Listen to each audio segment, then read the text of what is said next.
All right, so this question is for the 4 mayoral candidates, and you will have 1 minute each. And for the benefit of those who may not be able to see the signs from where you're sitting, our 4 mayoral candidates are Tasha Brown, Leonard Crowe, Rooney Bruni, and Agnes Provo. And here is their question. What are your priorities for the city and the region?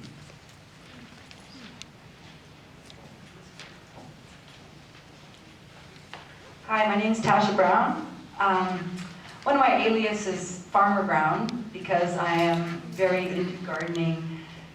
Henceforth, I love the earth and what it gives to us. My priorities, though, are right now the #1 priority from what I hear from people and myself is the crime and our social issues before us. So I want to try and tackle that first. I realize that the environment is above that all, because if we don't have the environment, nothing else matters. So I do have to integrate that into it, and some of my platforms for the environment include basically like my slogan, from the ground up, nurturing Mother Earth and educating our citizens, our students, about the importance of our environment. I am against clear cutting. So I would be advocating against the forest area.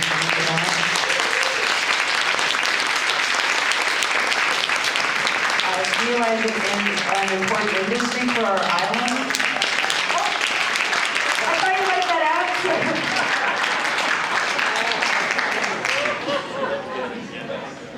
Thank you very much. My priorities are the same as they were in 2018. I want to live and help maintain and create a city where you can raise a family, you can get a good education, your children can do it and your grandchildren can do it, and we can continue to do it. And the fact that so many people are moving here, as they have in the last few years, tells us, frankly, that they've discovered Nanaimo. We have enormous pressures to deal with our growth. We have significant housing issues, including affordability. Many of the things that trouble you, including the street disorder, are things that the city doesn't have control over.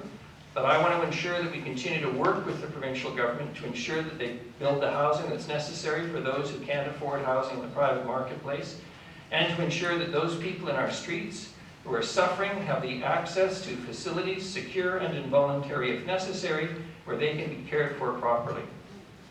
I think this is a great city. I'm proud to be the mayor of this city, and I look forward to another 4 years. There's your political speech of the night.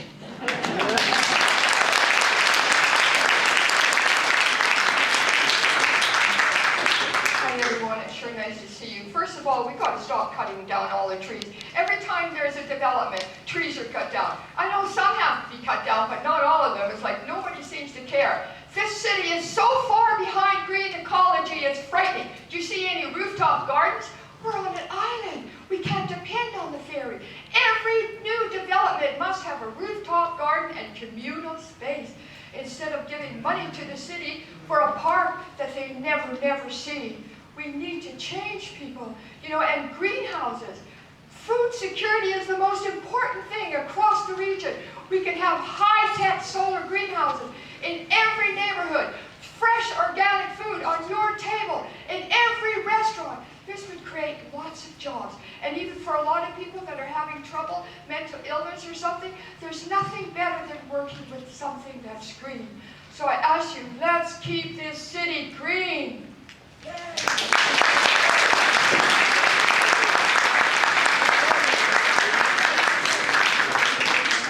Hi everyone, I'm Agnes Provo and I'm running for mayor, and I want to concentrate on safety and wellness, and that's a big question. How are we going to do that? Well, I want to look at these people who are on the street and help them. The problem that a lot of people are finding is that when they're on the streets, they have low self-esteem. And I feel like that's contributing to crime and wellness. And I would like to work on that and care for these people. And that could include giving them a home. And not only a home, make them build a home. And not only that, let's give them a chance to own that home. Because that's all they want. They just want a place to live. And also, they do need to have some care, and we also need that. And I hear it's going to take 8 years, but I'm going to try to make it quicker. Thank you.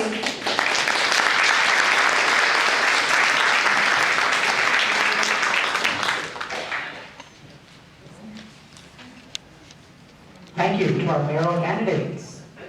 And now we're going to move on to our council candidates.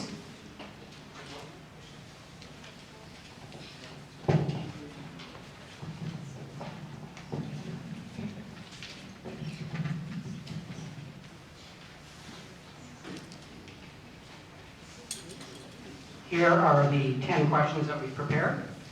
They will now be carefully shuffled so as to randomize. We want to make sure this is total transparency here in politics. And our first question will go to our first two candidates present, Ken Bennett and Don Bonner. And the question is, comment on the city's current donut economy approach.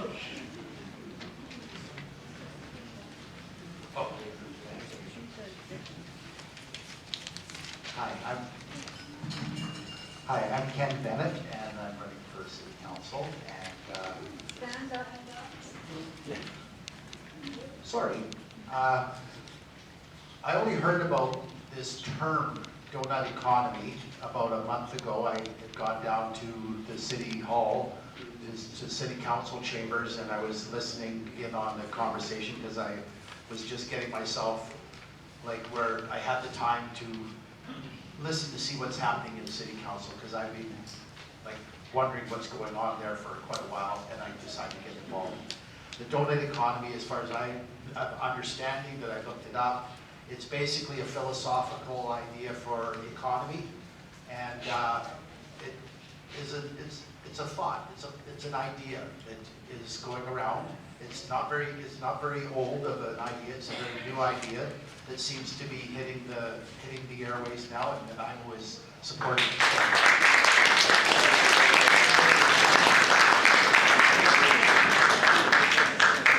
Thank you, Don Bonner.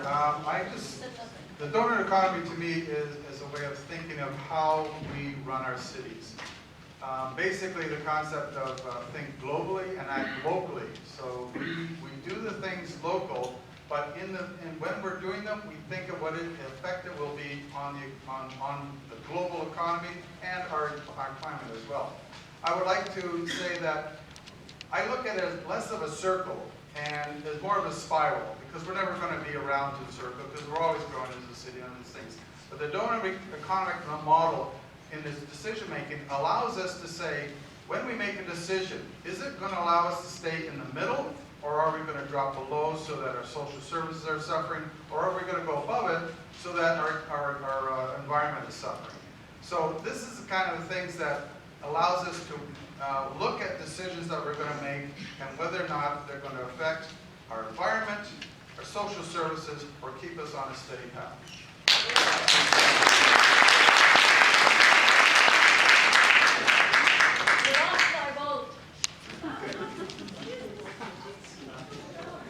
All right, so now is an opportunity for candidates to cash in their tokens. So, okay, I'm going to turn around and I'm going to ask you to hand them up, hold them up, and I'm going to just respond in the order that I see them. Okay, so I see Zenny first, Paul, and then David. All right, so first candidate, Zenny, you have 30 seconds. Thank you. Zenny Martman in 30 seconds, and that's the donut economic framework. It's a framework, and actually it's old, because we were talking about environmental responsibility, and social responsibility must go hand in hand with economics. So this is a framework for us to be able to make our decisions to protect the environment and keep the people safe and healthy and well. Thank you.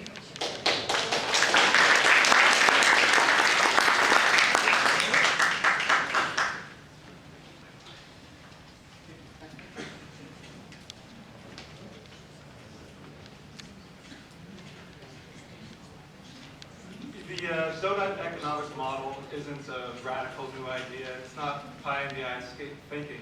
This is what our parents, and our grandparents and our great-grandparents who lived through the Depression would recognize as living within our means, living within our ecological means. Thank you.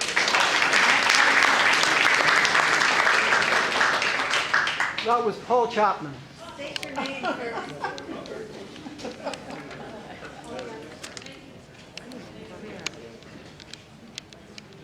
Hello, you guys hear me?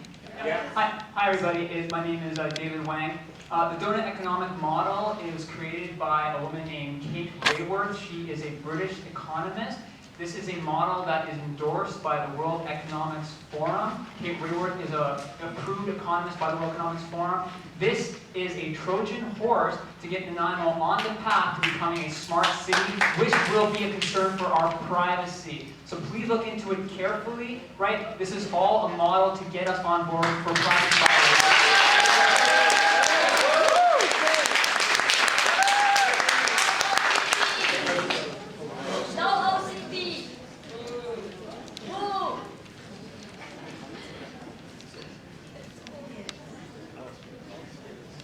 Hello, my name is Nick Reed. The current council has spent a vast amount of time and money on various sort of woke social issues like the donut economy, like climate emergencies and like lanes to nowhere. I think the city should be focusing a lot more on the real issues that are facing Nanaimo, including downtown safety, keeping taxes under control, and to revitalise the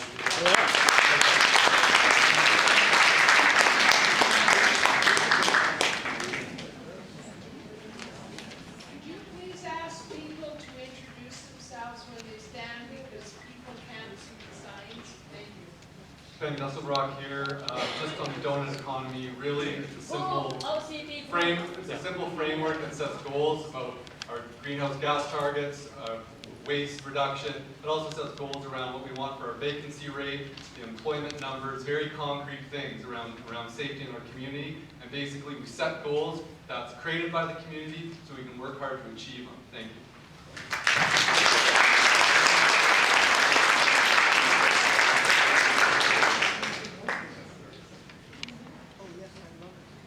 Any other candidates want to cash in a token at this time?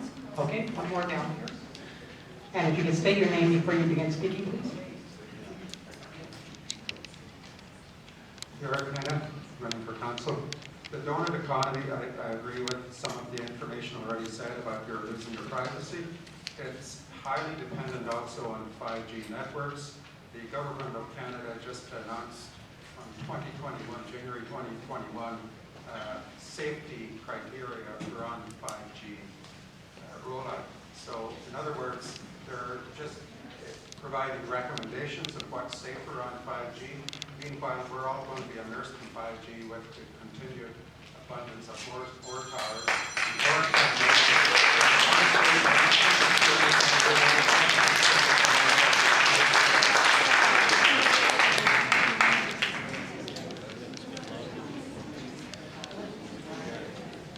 One little piece of housekeeping before we move on to the next candidate wishing to cash in a token.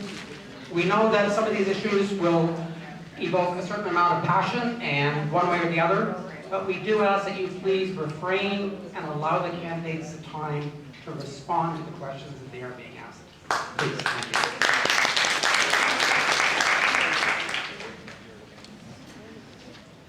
I'm Virat Vichetamana.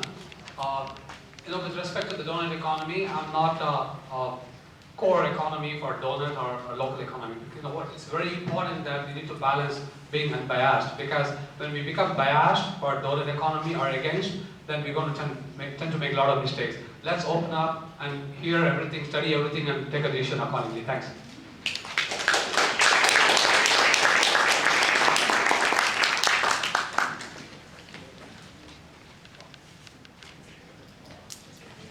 Hi, good day, everybody. My name is Mike Garfeld, and I'm running for council. The donut economy is a World Economic Forum inspired model that is a top-down structure. People need to be aware of the official community plan is a World Economic Forum plan.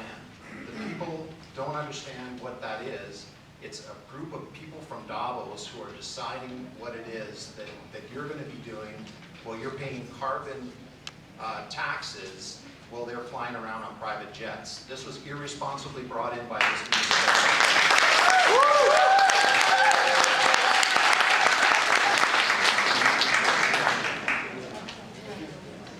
Hello, my name is Erin Evans.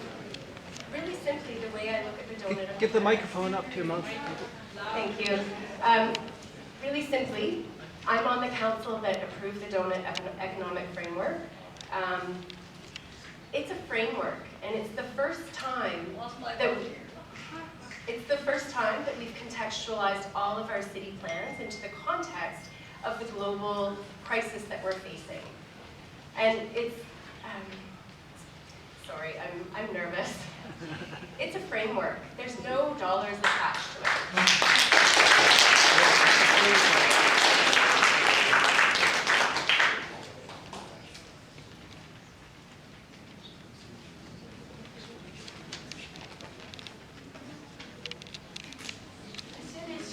Donut is right downtown where people can sit and socialize instead of the cars moving by. That is the sweet spot. It's the only place there is. And we don't need to have cars going through and motorcycles roaring. We need to be people. We need to sit and socialize. And that'll be our sweet donut.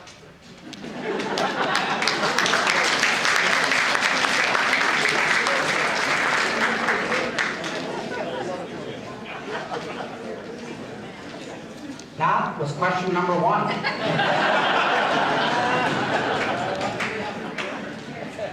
I think we have the candidates and the audience fired up. Ready for question number 2? I'm almost scared to ask it at this point.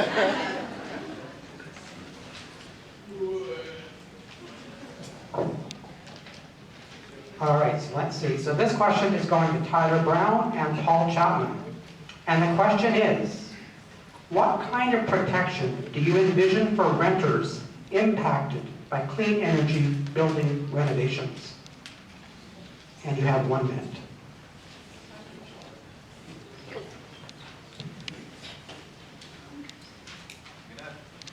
Sorry, I'm going to ask for clarity on the question. I'm not sure what is the intention here. So my understanding is if there are renters adversely impacted by, so if any of the renters are adversely impacted by building renovations or policies passed by the city, how would you see helping those renters out? Is that the intent of the question, those who posed it? Someone from the organizing committee? Did I get that question correct? Am I accurately reflecting what? Yes, so that is the general idea.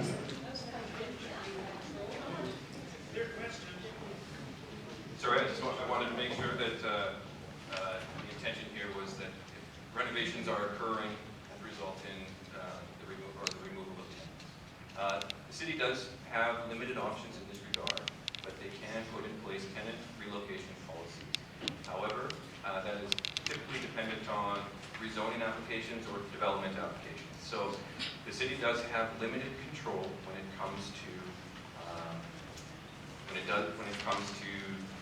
landlords or property owners renovating their property. However, the UBCM and the city has consistently endorsed resolutions at UBCM calling for better protections for renters for whatever the purpose when they are removed from their home. So that is calling on changes for provincial policy. I think saying anything more at this point would be making promises that are not within municipal control.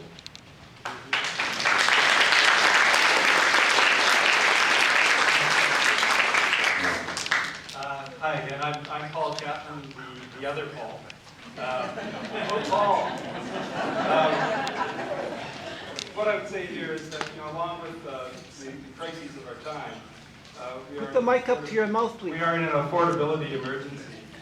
I would expect and I would lobby for vacancy controls that would protect renters from increases in rent and for moving out renters during renovation. I think that the city can speed up permit approvals to owners who promise to provide relocation or no disruption in their housing for renters. And then I think that we really need to look at our homes as homes rather than as investment vehicles. Thank you.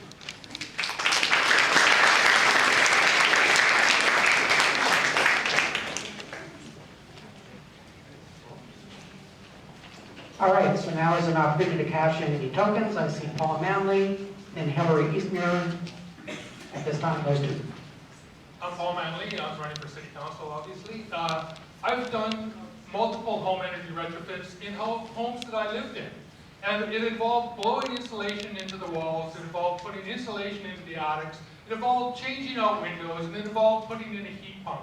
So I've turned a 1910 home on Pine Street and the cabinet behind it into Energy Star buildings, which I have renters in. Renters are protected from rent evictions, and you need to be doing like a whole demo of the building to be able to evict them.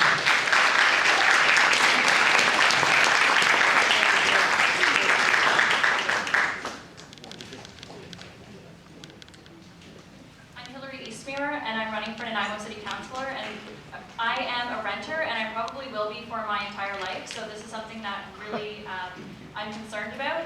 The city can do some proactive things. We have the Nanaimo Rent Bank, which already helps renters and tenants if they're at risk of losing their place. We can hire a tenant assistance planner and bring in a tenant assistance policy that would help people find a new place to rent, and kind of guarantee that if they have the option to move back into that building, they can move back at the same rent into the same neighborhood so that we're not displacing people.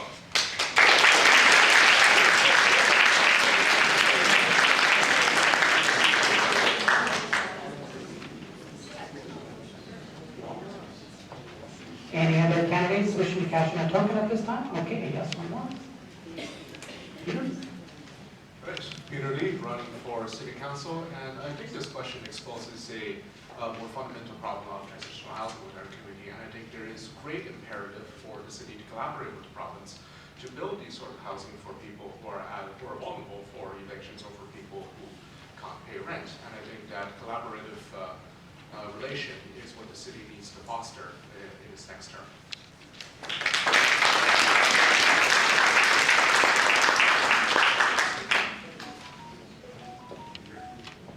Great. Any other candidates wishing to cash in a token?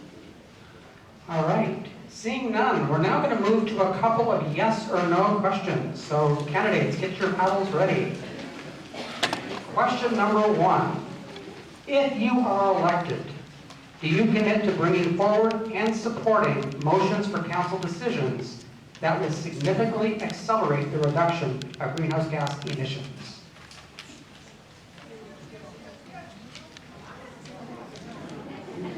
Keep them up. And do keep them up so people do have a chance to see where each candidate stands, please. Thank you.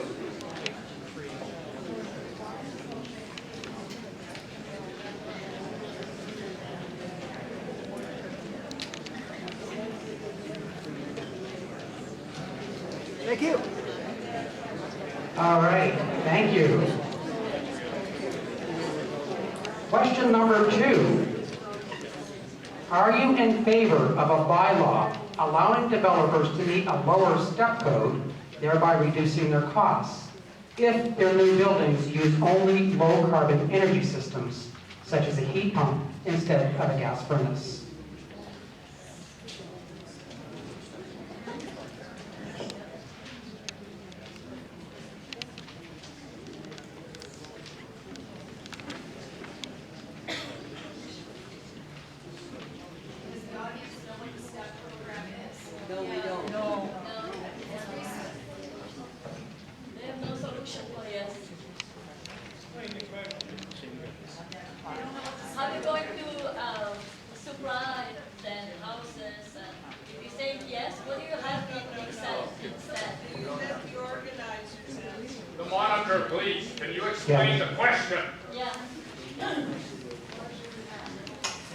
I will do my best to explain the question. So the province has come in with a step code, which is designed to make buildings more efficient, thereby reducing their energy use. Achieving a higher level of step code often involves more renovations and work on the building. So the question is, are you in favor of a bylaw that would allow a developer building a new development to meet a lower level of step code and thereby reduce their cost if they put in low energy systems such as a heat pump instead of a gas furnace?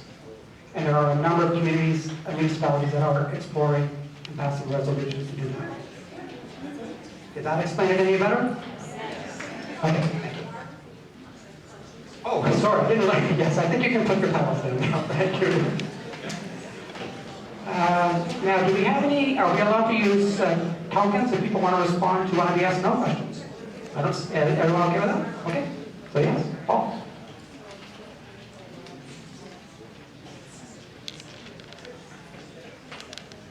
Yeah, I just want to say that, the step code talks about the things you can do with natural gas in your house to reach the higher levels of step code. And really, if you insulate and if you put in an electric heat pump, you're going to achieve much more benefit than you will with natural gas in your house. So that's why I see that I would support a lower step code for heat pumps and insulation.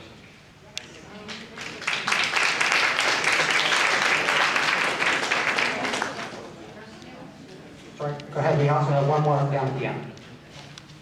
When I first saw this question, I thought I would vote no to it. And the reason being is I don't want people building houses at a lower step code than what we're already asking them to build. Yes.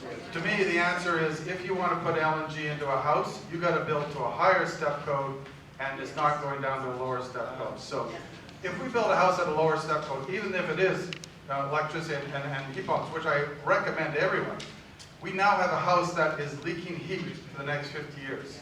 So let's build up, not down. Yeah.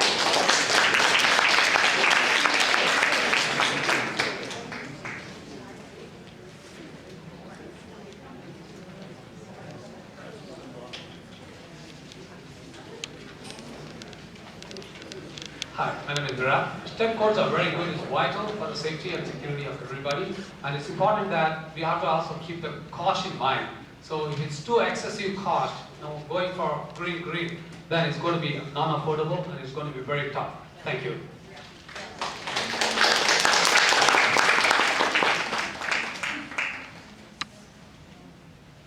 All right, any other candidates that wish to cash in a token at this time? Seeing none, we'll move on to our next candidate question. And this question is going to Hillary Eastmuir and Ben Gesselbrock. And the question is, randomly selected, what steps have you taken to lower your household greenhouse gas emissions?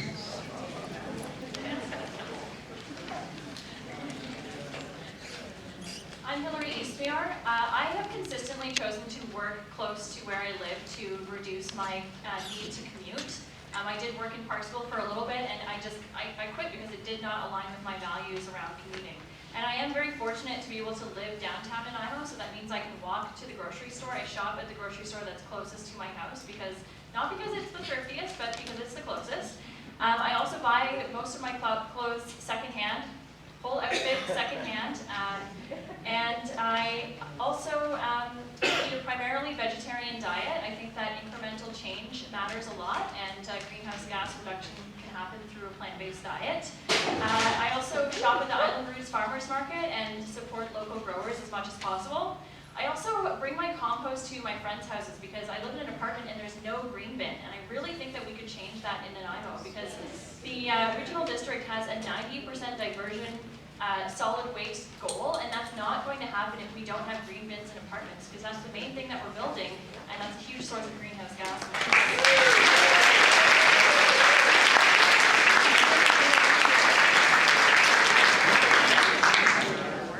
Hello, Ben Gesselbrock. Major emissions come from transportation, buildings, and then certain body emissions and waste and building materials. Purchased an e-bike right when I started council. I've been loving commuting on that thing, and it's really made it a reality to be able to get out of a car. Also recently rewired my house to be able to get a heat pump into it. Luckily I already have base 4 heating, which is still pretty expensive, and so I looked at putting a heat pump in.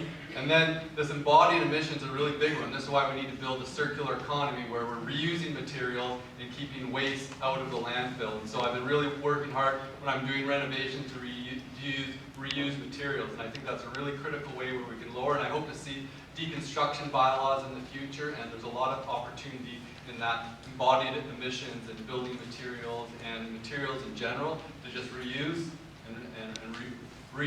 and reduce. So thank you. And buying local food is really important for food security, and I want to give a shout out to my local farmer back there, Blaine. He's buying some good products for me.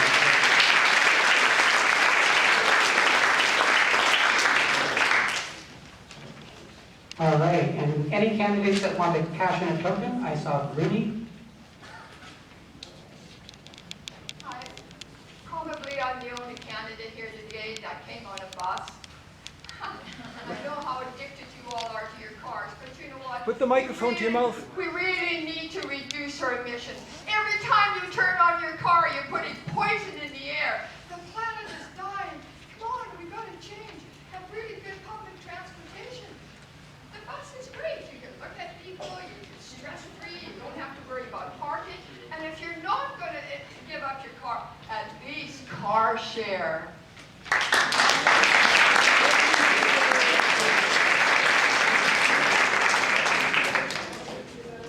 Any other candidates? Down here. Frank?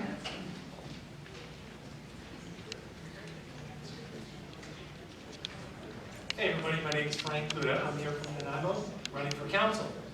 So when we chose a house to move in, first of all, we chose one that was very thermally efficient with triple pane windows. It included a heat pump, but guess what? They wear out too. So we recently upgraded to a 5-stage one. We've also involved in our household a hybrid vehicle, as well as my son has now ordered a first Ioniq 5, a first all-electric car. So we're making moves to try and reduce our carbon impact. And I think there are many more things that we can do besides that reach out into Squamish and the CO2 reclaiming system that I think will be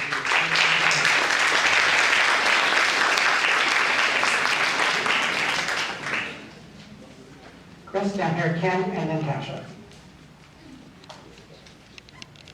Hi folks, Ken Bennett, and this time I'm not going to stumble over my words because I know I have to speak right into the mic.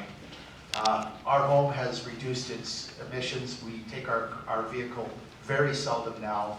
We do all our grocery shopping. I do a morning walk every day. Is getting healthy. For me, it's healthy for the environment. I do little grocery shops every day. I'll swing by and grab a couple bags of groceries on my walk home.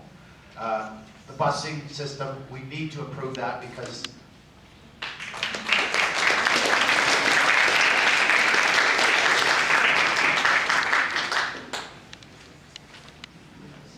Hi again, I'm Tash Brown, running for mayor.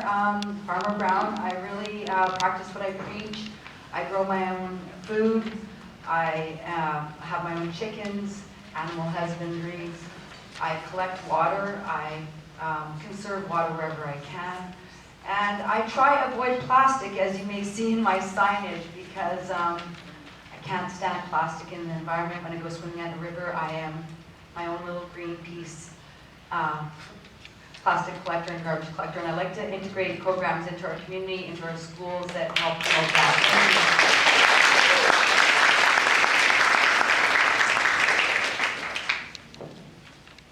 Any other candidates wanting to cash in a token at this time? All right, seeing none, we'll move on to our next candidate question, and this question is from Nick Greer and Mike Hartlaw. And the question is, how can the city and the RDN address the need for more local food production?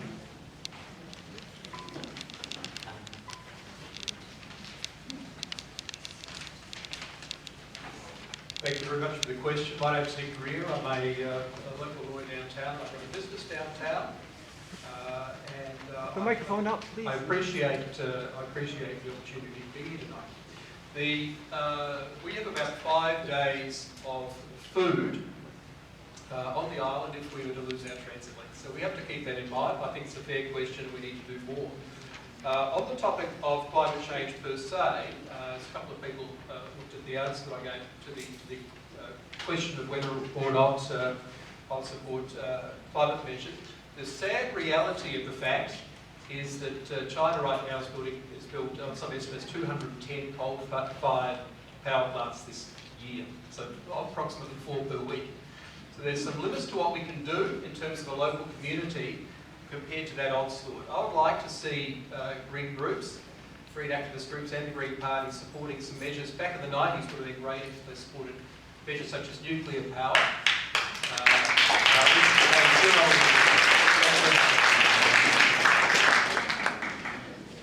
Good day once again. I'm Mike Hartlaub and I'm running for council. And just to Put the mic up. Mike Hartlaub and I'm running for council. And to add to what was just said, if we want to really effectively take on climate, we have to do this responsibly. Our very own federal government is sending coal by the shipload to China, and it's almost a 400% increase over just last year. So we need to address that. Local food is absolutely vital because we're reliant on nature to survive. If we have any kind of infrastructure problem, we can only have the food from source from our island. I highly encourage people to grow their own food. It's very important. But I think I want to address the fact that we are teaching our children that we have this declared Nanaimo as a climate emergency. We're teaching our children that we are evil and that nature's good and that we are destroying nature and we are done. It's irresponsible.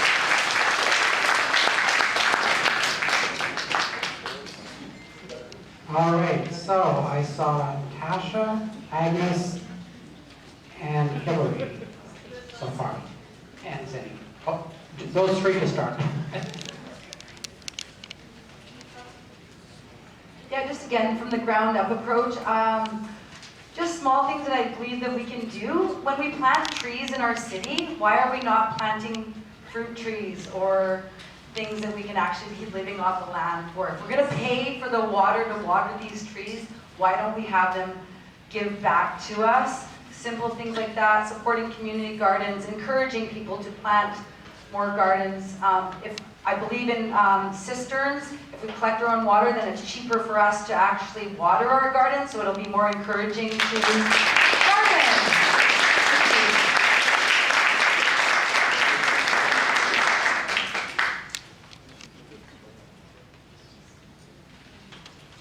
Hello again, it's Agnes running for mayor. I just came back from the 5 Acres farm. We're actually just using 0.7 of it. It's an amazing opportunity. If you've ever been to 5 Acres, they're doing incredible things there, and I'd like to promote that. And that's one of the things that we can do, is just promote that. They have incredible programs that you can take advantage, and they're doing an amazing thing. Thank you.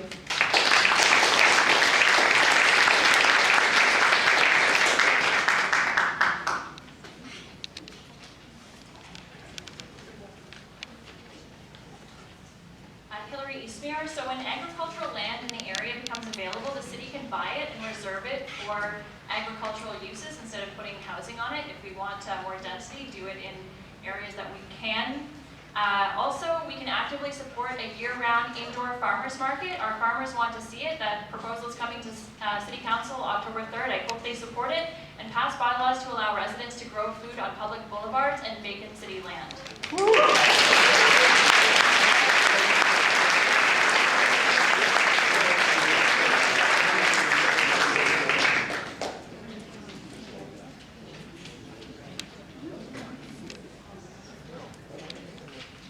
Zinni Martin, City Council. One of my proudest moments on council was when we purchased the 5 Acre farm for food security in our city.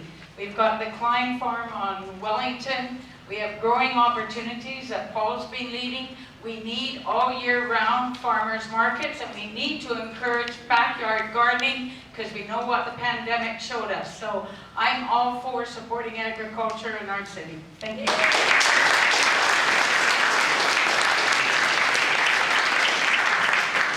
Paul Manley, I'll give a plug to Growing Opportunities, which is an organization I work with. 3 of the youth that were working on these farms were homeless. I worked with one of them when he was in a homeless camp behind the ice rinks We hire and train people with barriers to employment. We grow food. We've turned 8 acres of hay fields into food production, produced 10,000 pounds of food for Nanaimo Food Shares Good Food Box. We should be using vacant lots. We should be creating food forests. We should be using our boulevards for nut trees and fruit trees. We can produce more.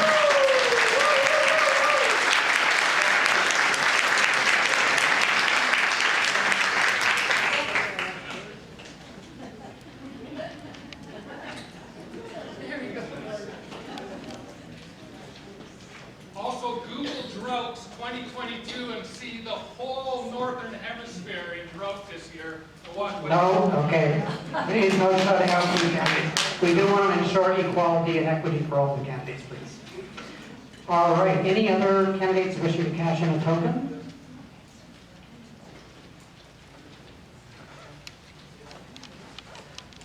Good evening, everybody. Alan McGowan here, running for City Council. A lot of good ideas.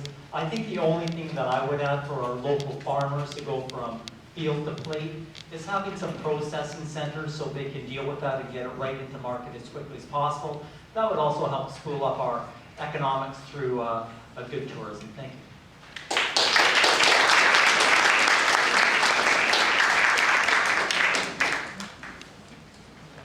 All right, any other candidates wishing to cash in a token?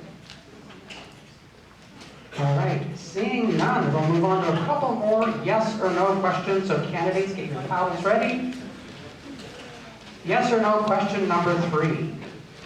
Do you support the city's plan to reduce transportation costs by zoning for services and employment in each neighborhood?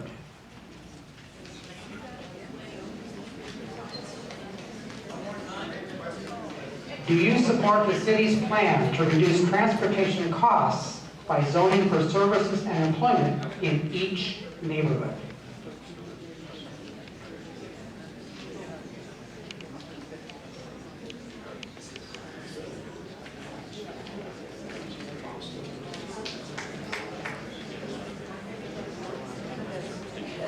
All right, thank you. And yes or no question number 4. Do you support the creation of a 21st century railway on Vancouver Island?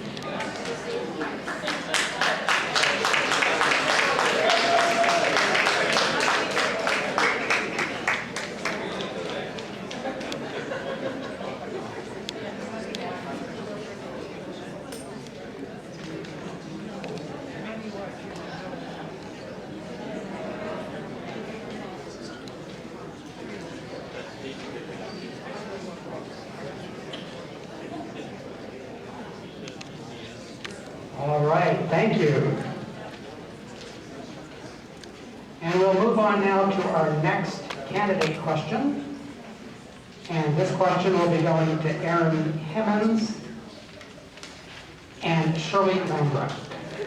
And the question is, how can the city and RDN encourage energy retrofits for existing buildings? Let's try this again. I was a coroner. I don't do well with crowds. So one of the things I think about in terms of retrofits is I came from Nova Scotia, and Bridgewater, Nova Scotia, which is a tiny little town on the South Shore, did a complete energy retrofit of their city hall. Nova Scotia is a bit of a conservative province, and this was kind of wild. And then the municipality in Bridgewater allowed people to borrow off of their property taxes to put in solar panels and water catchment, etc. So they were a leader, and I think that's one of the ways that the municipality can. Thank you. I do want to say we part of the piece is providing education, because both the RDN and the city provide funding for this, and the city actually just had to move money out of our Climate Action Reserve Fund to provide it to the number of folks who are actually pulling on these. So. Education is out there, being a leader.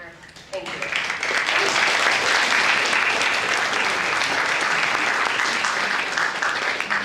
Hi there, my name is Shirley Lambrecht, and I'm running for Nanaimo City Council. I think there's a lot of things that we can do actually to encourage retrofits. I think we can offer tax incentives. We can do public education. I think those are probably two of the biggest things that we can do actually is in terms of education. I think. Put the microphone up. Oh, sorry. And I think we need to reward good behavior. When people are doing the right things, doing the right behaviors, I think we do need to honor that in some way in terms of offering some type of a tax incentive. Or I know Guy Dauncey in his plan had talked about how we could borrow against our properties to do retrofits. And the loans would actually go with the property. So it's a different way of structuring lending so that the debt that's accrued for doing a retrofit actually stays with the property.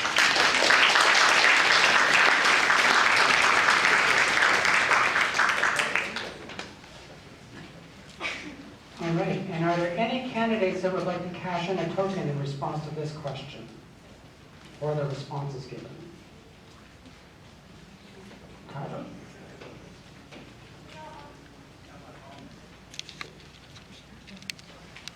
Yeah, great question. So, what's being discussed is PACE legislation, or PACE, the ability to borrow against your taxation. That's not currently allowed in British Columbia. The city of Nanaimo has joined other municipalities to push the provincial government to permit that type of legislation. In the meantime, the city has added funds to match or to partner with the Clean BC funds to allow people to retrofit their homes when it comes to energy systems. So it's really about taking those existing programs and advocating. PACE legislation should be coming to allow us to take that.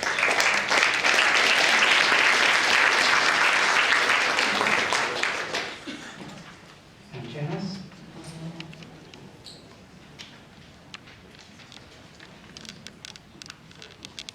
Janice Carino. I was going to say exactly what Tyler said. You can't do it because of the taxes and the way British Columbia is. However, any of the incentives that we can do to promote, retrofits, we need to be doing. It doesn't matter whether it's insulation or windows, whatever it is, we need to be giving them incentives so people will get the stuff done. It's the only way they're going to do it if they can afford to do it.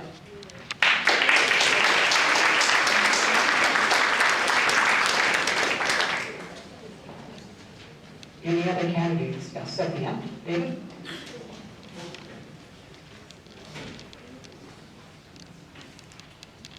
Hi everybody, David Wang. I just wanted to say that a central part of my platform is something I call My Tax Money in Nanaimo. It would be a smartphone app and website that would keep track of exactly how the city plans to spend your tax money. So it's great to talk about how we're going to be doing incentives to retrofit people's properties, but that's your tax money that will come into effect to do that. So I want to make sure any project the city proposes, the tax cost will be clear to you and exactly how much it will raise your property taxes to do that. We care about the environment, but you have to have enough money to take care of yourselves and your family, right? So we have to try to do both. And you will know if you have one tax money or not.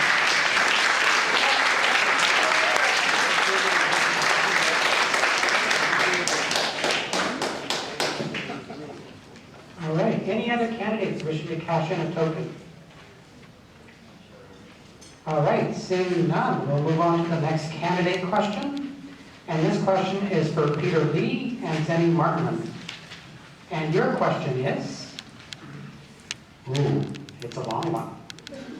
What specific land use, planning, and/or zoning strategies would you support to encourage greenhouse gas emission reductions and climate resilience in our community? All right, Peter Lee, running for City Council. A central part of my plan is sustainable development, and within that, a priority of mine is using city zoning to protect ecologically sensitive areas from development. For example, 25 Spyglass Lookout Protection Island is a property that's been zoned for development. It does not meet the 15-meter riparian setback, so it should not be developed. And I think that climate resiliency is something that the city absolutely can address, and it can be addressed through with powers that are endowed to the city, for example, zoning, and also other forms of government intervention. And looking back to the city plan, absolutely support the vision of building more high-density, mixed-use development near transit zones to ensure that there's not too much burden on the roads, and also to make sure that future growth is sustainable and also economically healthy.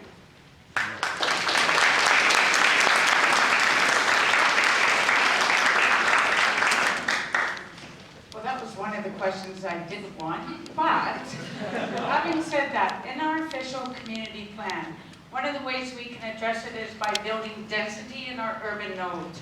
We don't need to have the single-family dwelling and the sprawling anymore. We need to be able to increase our transit hours.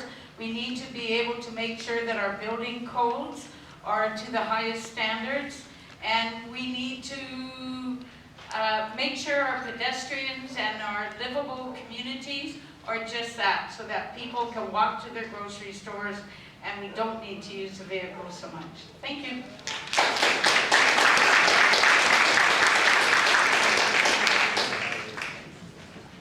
All right, any candidates wishing to cash in a token in response to that question or the responses given?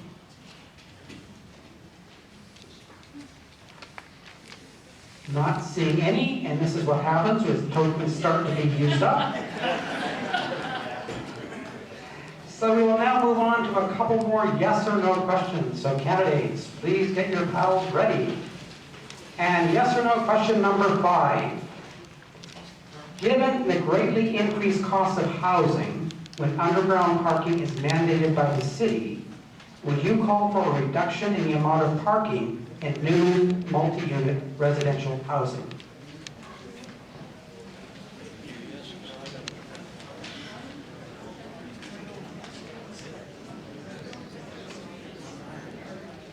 Yes and no. Yes and no. And you have a connected city where people can live, work, play, engage in arts and culture, and shop right in their neighborhood. And that is the future. That is what we need to be building in our communities, is working on urban cores, right down a major transit route, and ensuring that we have active transportation and good transit.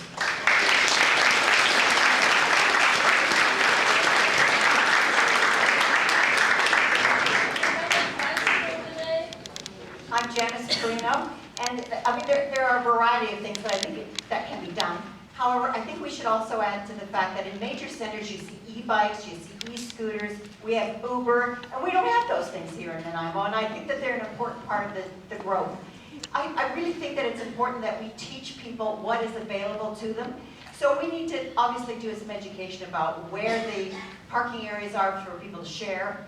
All these things are so obvious to all of us, but if it's not there, then people don't look for it.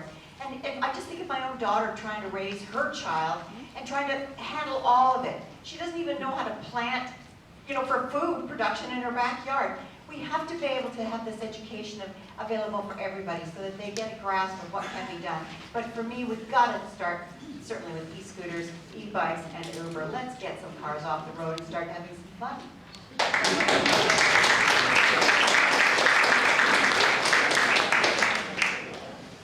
All right, so now we'll offer a chance for candidates to cash in any tokens. So we see Peter, yes, Peter first. Thank you, Community for City Council. I just want to share a quick personal anecdote. When I was in school, I took the bus to school, and if I missed a bus, it was another half hour before I got to school. So expanding service frequencies on our existing routes, I think, is a very important thing to make sure that our current transit infrastructure can support actual use that is day-to-day and pertinent to people who live, working, and playing in Nanaimo. Peter.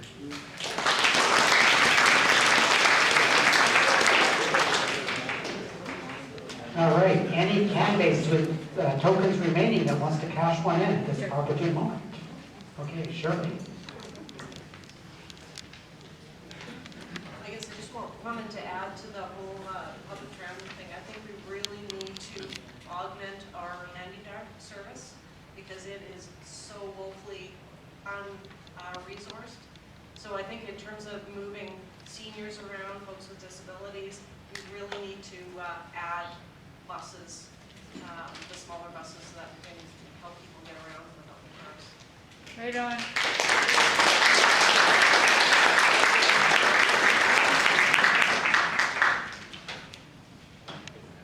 Okay, and Ken. Hi, Ken Bennett again. This one really gets to me because we need a reliable transit system, one that we can depend on, that is a regular going down areas that are needed. We had a large facility move down on Northfield, Eden Gardens, and they've really got no transit system, and the workers all have to drive their cars. And before, when they were on the other street, they had a bus. They could take them to work. And we don't have proper servicing in a lot of key areas. Thank you very much.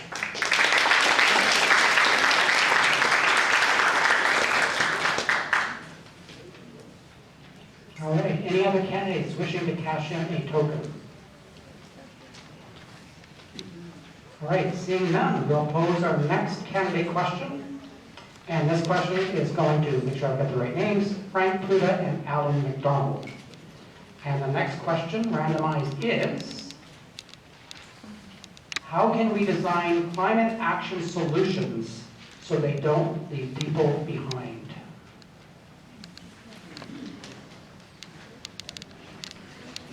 Frank Pluta here. How do we design these things so we don't leave people behind? The best thing we can do is possibly engage with the federal and provincial governments that can provide subsidies, that provide solutions, low-cost solutions for people to be implement the programs. It's not easy, but it's something that has to change there from the top down. As a city, we're limited by the resources we have, but we can reallocate those resources as well too. We can provide programs that provide incentives for people to improve their homes, just like they do in Europe, give 5% off on their property taxes. So wouldn't you, as a property owner, want to do something to earn 5% back? Most of us would say yes. I don't see any nods. One hand, thank you. But that's what we have to do. We have to provide the right incentives for people to be able to do that. So keep that in mind as you elect your next council people. Who's willing to step up and take this to bat for you?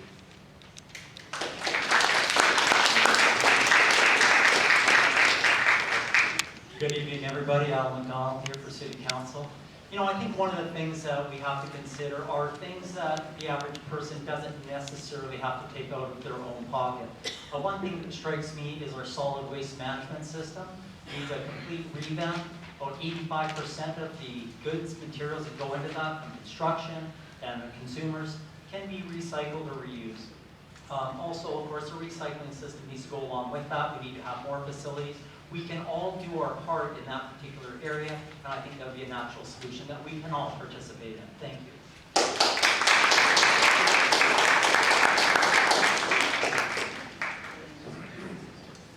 Okay, in terms of cashing in chicks, I've been trying to avoid the word chits all night, and it accidentally slipped out. Preferred tokens, you can guess what. Mike.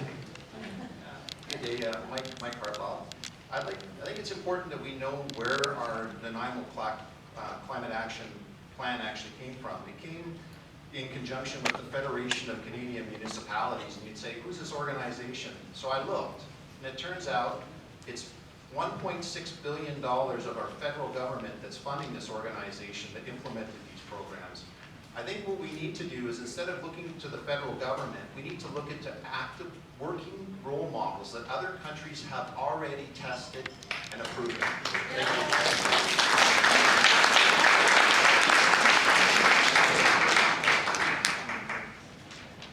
you. And Nick. Thank you, Nick Reed. In the context of China, for example, with 33 gigawatts last year of new coal-fired power, we need to do less in terms of tokenistic type things as Nanaimo City, and more things that will actually make a difference. Those tokenistic type of things that the city has done in the last few years will be very expensive for residents. Let's not oppose things as green groups, perhaps for hydro power, nuclear power that are emission-free. If the green groups that got behind this many years ago, would be well on our way to a nuclear HDH-free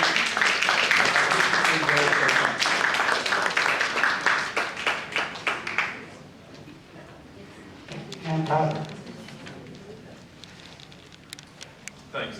It's tough in 30 seconds to highlight all the things that aren't tokenism that have occurred over the last 4 years, but I'll try to be quick.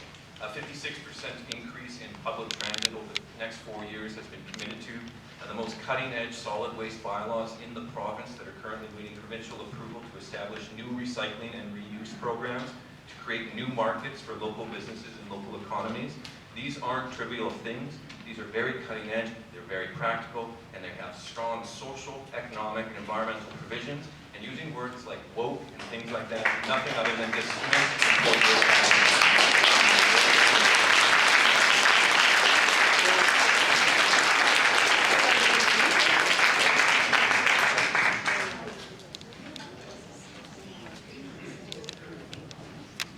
Thank you. Just to build on that, this council should be very proud of the work that they've done on the environmental planning. We put together a very forward-thinking set of policies that, when fully implemented, we're going to be real leaders in this community and taking environmental responsibility. A lot of stuff, as Tyler has pointed out, is in the works.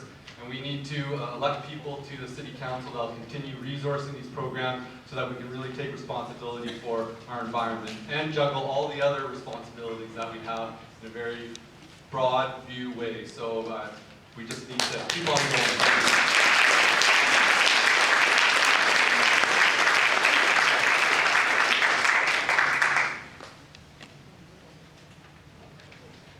Any other candidates wishing to cash in a token at this time? Two each. Seeing none, we'll move on to our last two yes or no questions. Yes or no question number 7. Are you in favor of Fortis's natural gas program in which they supply frac methane from the U.S. and Ontario to BC buildings and designate it as BC's renewable natural gas?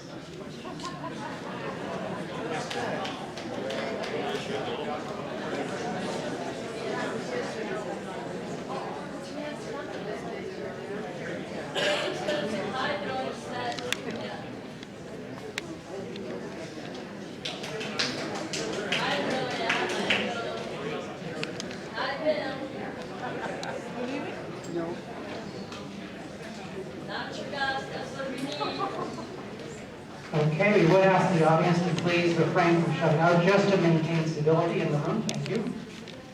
All right, and our last yes or no question. Would you support a bylaw banning styrofoam food containers, stir sticks, plastic cutlery, and straws when the province has amended the community charter to allow cities to take these actions?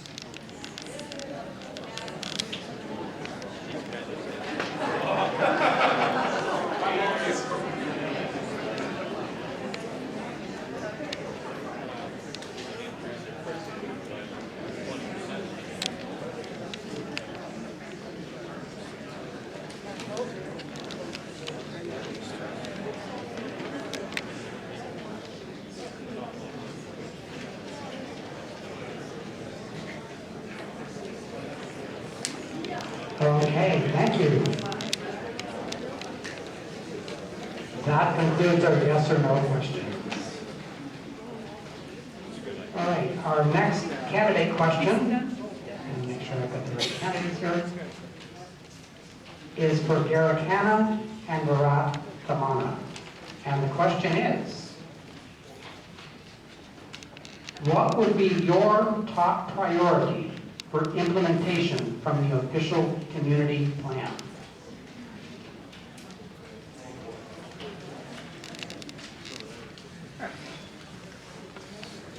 So I've got a list of priorities, and that's a tough one. But the donut economy is definitely not my top priority.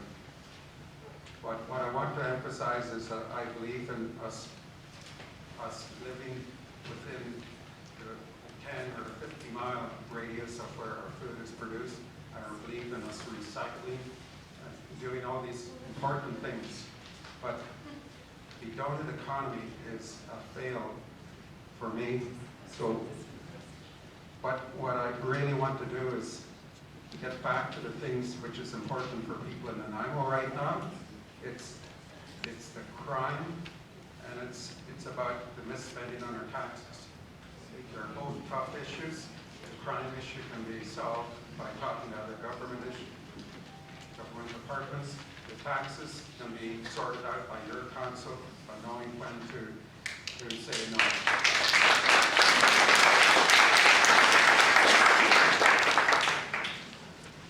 My name is Virat, for City Council.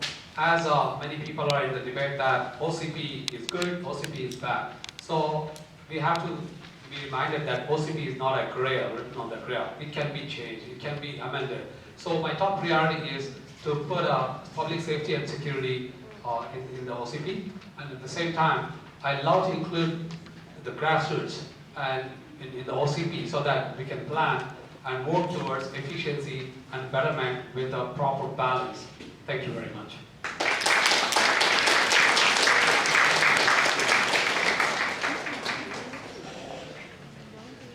All right, are there any candidates still holding on to one of those highly valued tokens that would like to cash it in at this time? I was going to say, you'll only have one more chance. All right, Agnes is going to cash hers in now.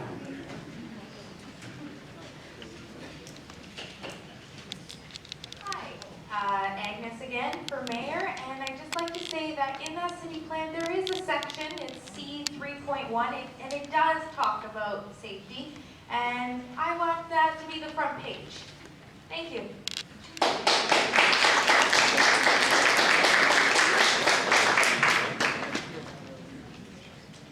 More down here, Frank.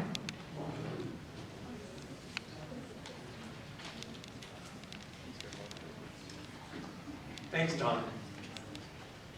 I really want to ask this question seriously to everybody. How many people have seen that OCP? And how many pages is that? 600. I've worked on a lot of OCPs and they're between 50 and 150 pages. Do you think you can get lost in there? I really think we've overdone it. We brought in the wrong people to do the right thing for us. And we really need to reassess and reevaluate it. I'm in favor of bringing it back on the table.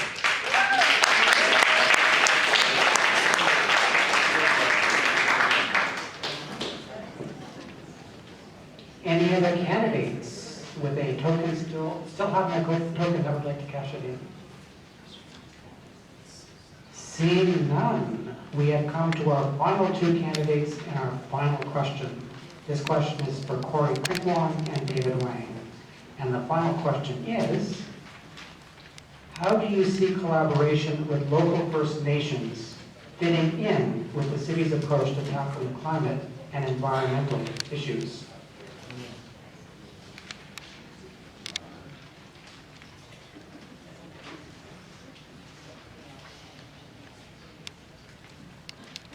Hi, I'm Corey Trickwan. I believe we could work together with them to really get to know the land better, and there's a lot of things that grow naturally that we can use them to help learn and move forward. Sorry, I'm not good. Nervous. And yeah, we can work together with the First Nations to build a proper community where we can have them teach us about the